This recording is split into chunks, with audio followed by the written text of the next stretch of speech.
Renungan hari ini diambil dari Roma 7. Roma 7 berbicara mengenai hukum Taurat.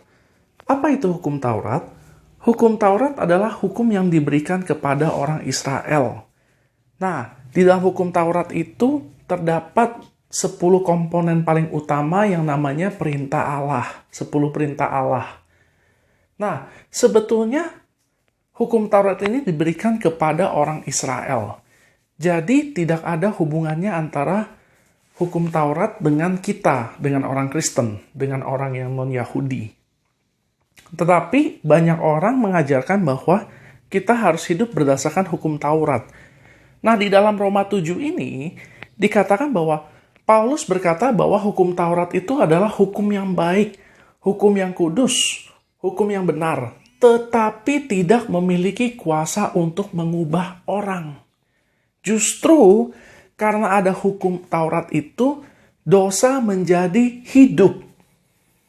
Jadi orang yang berusaha mentaati hukum Taurat itu, justru dia akan menjadi semakin berdosa. Loh, kok bisa begitu? Karena fungsinya hukum Taurat itu bukan untuk membuat orang menjadi benar. Fungsi hukum Taurat adalah untuk membuat orang mengerti bahwa mereka tidak dapat memenuhi standarnya Allah. Dan oleh karena itu mereka membutuhkan seorang juru selamat.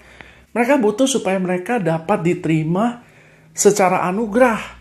Bukan karena perbuatan mereka. Karena tidak ada orang yang bisa hidupnya benar-benar benar. Nah, tetapi buat kita, orang-orang Kristen, orang-orang yang sudah percaya Yesus, kita tidak lagi hidup di bawah hukum Taurat. Kita hidup di bawah hukum kasih. Apa itu hukum kasih? Hukum kasih adalah Tuhan mengasihi kita, oleh karena itu kasihilah orang lain.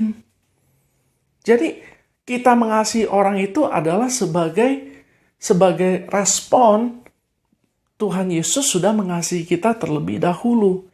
Jadi jika kita tidak merasa bahwa Tuhan mengasihi kita akan sulit untuk mengasihi orang lain. Tetapi ketika Allah mengasihi kita dan kita merasakannya, maka kita akan lebih mudah untuk membagikan kasih itu kepada orang lain.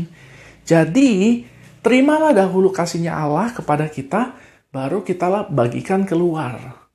Itu aja dari saya. Semoga diberkati. Haleluya. Amin.